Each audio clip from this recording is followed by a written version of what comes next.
hai lời gì một trong những mình cho tay chân ai con chọc mà ngược lại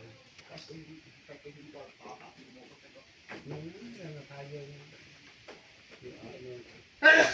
cái con cá nó một cái nào cái có mặt bọc nó được cô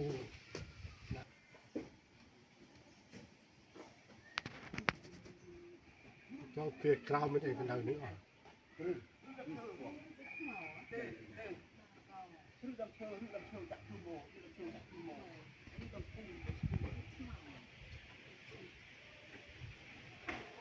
Krut, sedang krut.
Năm một điện nó đây nó cũng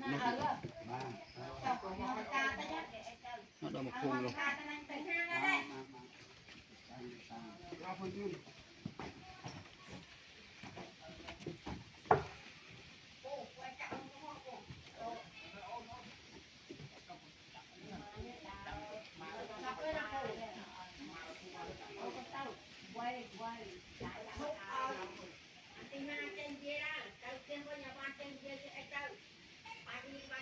ban thọt phóng cho mà phải xong tại mà hay mới phết về Hả?